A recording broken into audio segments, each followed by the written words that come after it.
are live in Studio A this afternoon with Amythyst Kiah. So great to meet you. All right, it's great to meet you too. Thanks for being here. And tonight's the show over at Natalie's, out on the road with her latest album, Still Bright, produced by Butch Walker. We'll hear about that, where it all started for Amythyst, and give a couple pairs of tickets away for the show tonight at Natalie's. What are you going to start us off with? I'll start off with Empire of Love. All right.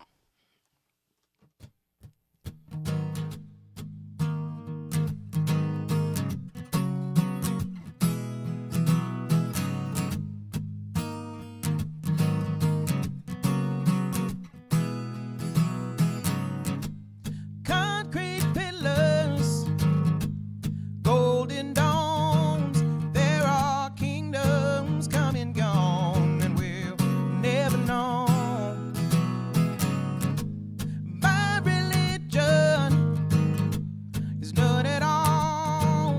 I build my own cathedrals and let them fall, 'cause I don't want a theocracy or some idol ideology.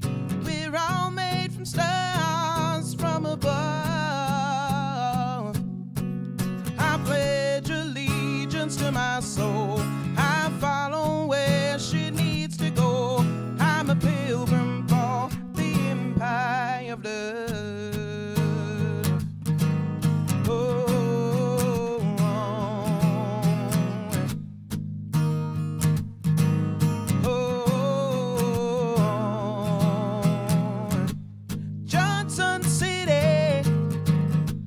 Tennessee, my home in Appalachia is still calling me. Give me a mountain, something divine, a river that can carve its way through stone and time. 'Cause I don't want a theocracy or some idol ideology. We're all made from stars from above. I pledge allegiance to my soul. I follow where she needs to go. I'm a pilgrim for the empire of love. I'm a pilgrim for the empire of love. Oh.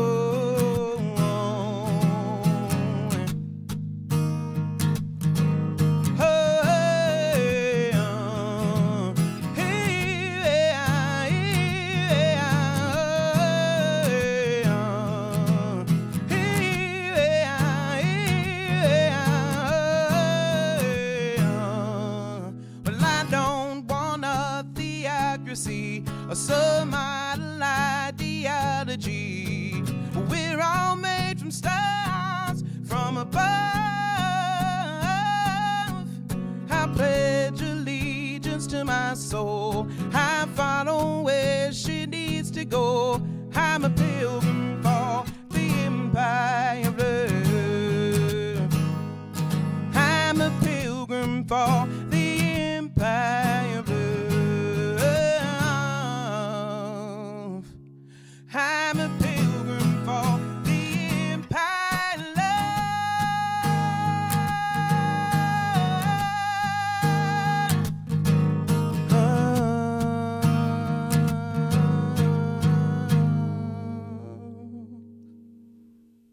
Amazing. It is Amythyst Kiah joining us live from Studio A. Tonight's the show at Natalie's. 7:30 doors, 8 o'clock showtime. Details at nataliesgrandview.com. Stick around. We'll have some tickets to give away for the event. And details at nataliesgrandview.com. Empire of Love, off the latest album, Still and Bright. And originally from Chattanooga, Tennessee, but later moved to Johnson City, which you refer to, in that song. And well, tell us about the move from Chattanooga to Johnson City and how you had to sing in church to fit in, and go to church and sing. And I never went to church. I grew up in a secular household. So a lot of my experience with music came from both of my parents listened to everything, and my dad had this really amazing sound system. So I would hear anything from like Earth, Wind and Fire to Michael Jackson to Dolly Nice. Parton. So got a wide range of music there. And then my parents bought me a guitar when I was 13, and I started getting into a lot of pop punk and alternative rock. And then later on, the move to Johnson City happened. When I was around 19, my mom passed away when I was 17, and me and my dad really, obviously, were. It was devastating, and we kind of have to pick up and start over again. So we moved to Johnson City, and then I started going to East Tennessee State University, and that's where I came upon a bluegrass group guitar class, and that was sort of the entryway into learning about traditional music. And that's where I would learn to play clawhammer banjo. I'd learn three-finger style guitar.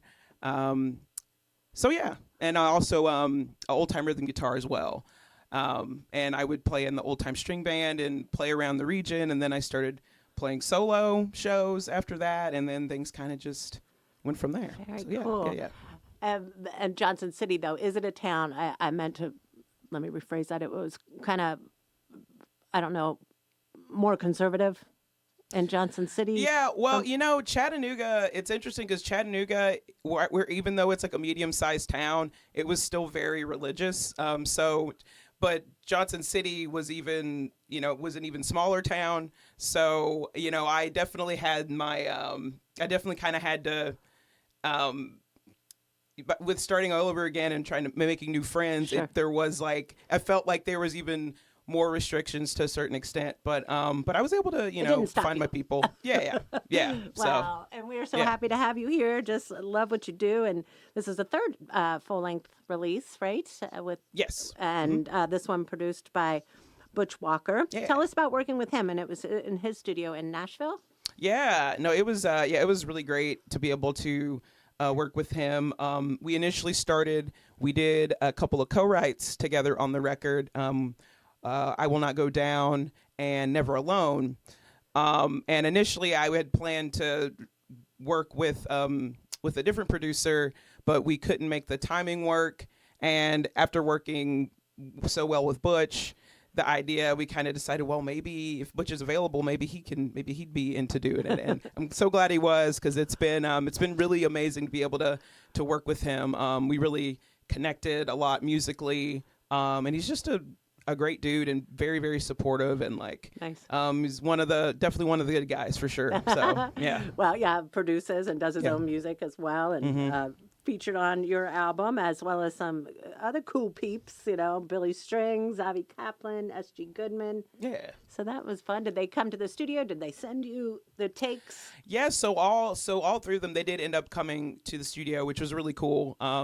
Billy's on the road a lot, so it was really fortunate we were able to catch him during a time where he was taking a break off the road. So yeah, he came to the studio, and we had already put all the tracks down, so really it was just him. He just did 8 takes over the music we already had, and just put his magic on it, and so that was really awesome. And then SG, she drove over from Kentucky, and sang on that Play God and Destroy the World, and that was really great to be able to meet her in person, because we were trying to connect to do some co-writes, but that didn't pan out. So fortunately, she was able to come and do that. And then Avi Kaplan, I was actually able to. I was a big fan of his "Floating on a Dream" record, and I reached out to him about doing a co-write. So I co-wrote with him and Jeremy Latito for the song "Die Slowly Without Complaint." And he did guest vocals on that one, and then he also did background vocals for God's Under the Mountain as well. So yeah, it was really cool to be able to do more collabs and co-writes on this record, because it really kind of helped me grow as a songwriter in a lot of ways. So it's cool. Did it go in a different direction that you originally planned this album, or was it always kind of going the way you wanted it to? Yeah, I mean, this went in the direction I wanted to go into, because I really wanted to talk more. The first album was a lot about my internal emotional turmoil, and after going to therapy to peel back the onion and go through the layers of stuff, I finally was at a point where I was like, okay, well, now I need to write about something else because so much of my songwriting was centered around that, my emotional turmoil. And I wanted to I had to kind of refigure out what songwriting means to me and what I wanted to write about. And I've always been interested in, philosophy and like horror stories and ghost stories. So yeah, I just wanted to kind of explore some of those things too. So Nice. it's And fun. the anime, self-dubbed anime nerd mall. Right. stuff. Yeah. Yeah. So yeah. Well, it is Amythyst Kiah. If you're just joining us, we're live on Facebook and YouTube as well as, of course, on air here at WCBE. And the show's tonight at Natalie's. After this next song, we'll give a pair of tickets away. And again, 8 o'clock showtime after Colin Gal earlier tonight at 5 o'clock for the Happening Hour show. Tell us about this next one you're going to do, if you will. Oh yeah, this next one was it's a song inspired by the show The Haunting of Bly Manor, and it's called Silken Petals. Yeah.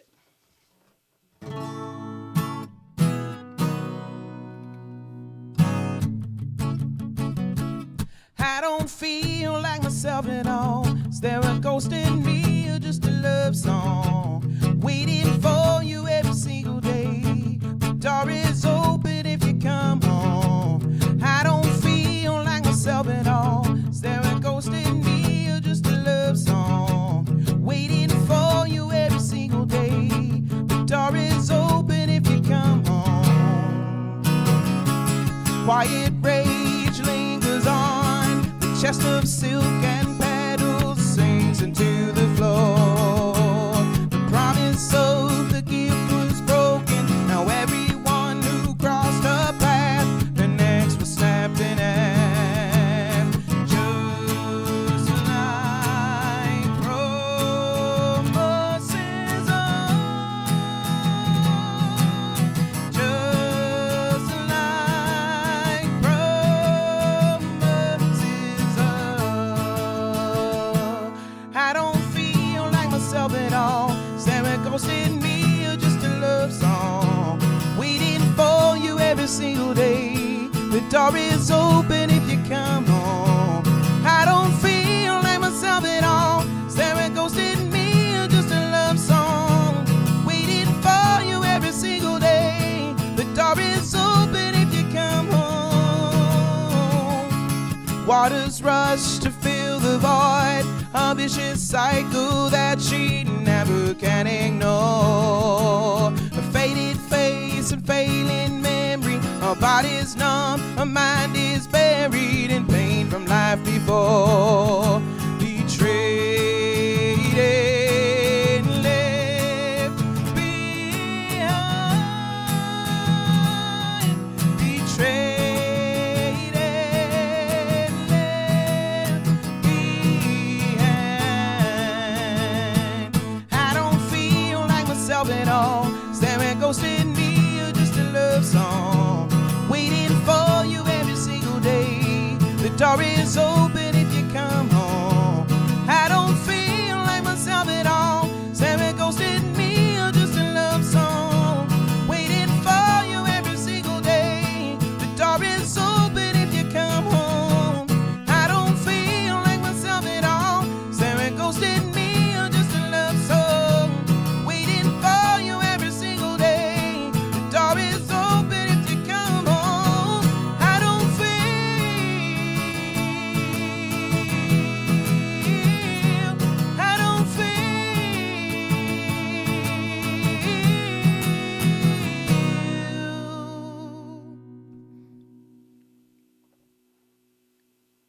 We are live in Studio A with Amythyst Kiah, and tonight she'll perform at Natalie's. And let's do our ticket giveaway right now at 614-821-9223 for caller number 3, 614-821-9223. It's the latest album, Still and Bright, produced by Butch Walker, and we'll have another pair of tickets to give away after the next song that she does with us, does for us, and breaking out the banjo. Yeah. Now, were there particular folks that a lot of people know, Bela Fleck or Ralph Stanley, Alison Brown? Yeah. Was there somebody particular that you would play along with or listen to when you started? Yeah. So when I first got into clawhammer banjo, the Carolina Chocolate Drops were a really big influence. I love the kind of the energy, the high energy that they and I guess the rhythm, the way that they would present and perform old time songs was really interesting and compelling to me. So I was really big fan of their work. And then also another one of my favorite banjo players, Roy Andrade. He was my banjo instructor. He was in a band called Real Time Travelers back in the day, but he teaches he's been at East Tennessee State University now for a while. But yeah, and he was my band director when I was when I did old time music. So, but yeah, I took my first lessons from him, and have always loved the way that he plays as well. So yeah, those are the bigger ones. Yeah, so Rhiannon Giddens, Dom Flemons, and Roy Andrade. Nice. Yeah. And on your work with her in a project with a super group, Yeah. Our Native Daughters. Tell us about that. And, that was great. Yeah. So Rhiannon reached out to me.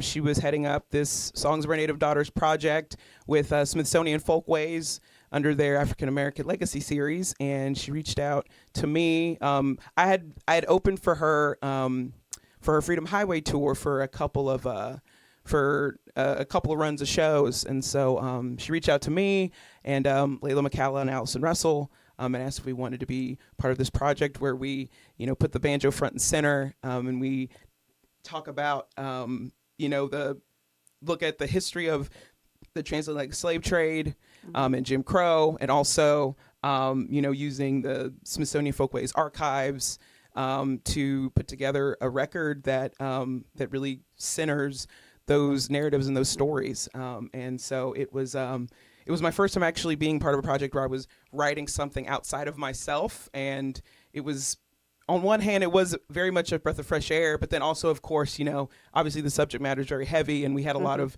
really in-depth conversations about how, that history, personally affected us. And of course, how we talked about the cultural, obviously, aspects of all of that. So, so it felt good to be able to, to talk about those things. And also, kind of reclaiming the banjo, and also just reclaiming, folk music as, and country music as, a legitimate form of, Black expression, where a lot of that history got whitewashed. So, so this whole project is really about, adding to that, music catalog of, Black people playing, folk and country music. So yeah, amazing cool stuff.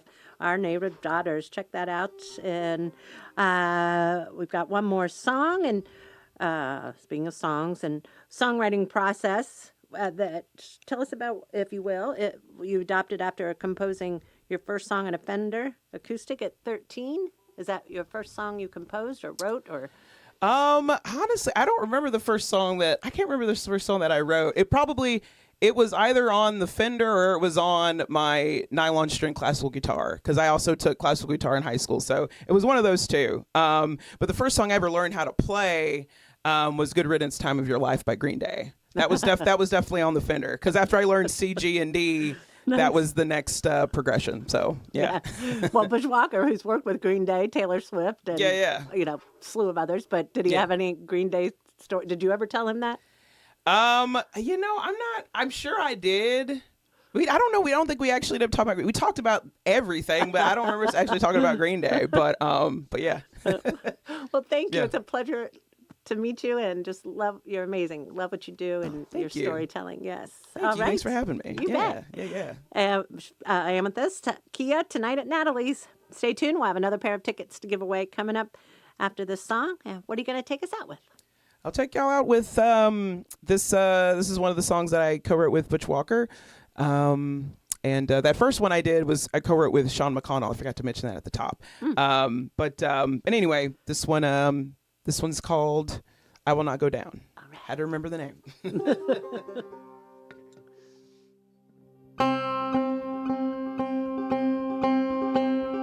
I will not go down. I will not go down, down, down. I will not go down. I will not go down, down, down. I will not go down. I will not go down, down, down. I will not go down. I will not go down, down, down, down. A prayer covered in blood to ease my soul. A prayer covered in blood to bring me gold. I came to fight for my kingdom. It cost too much blood for God to come. It's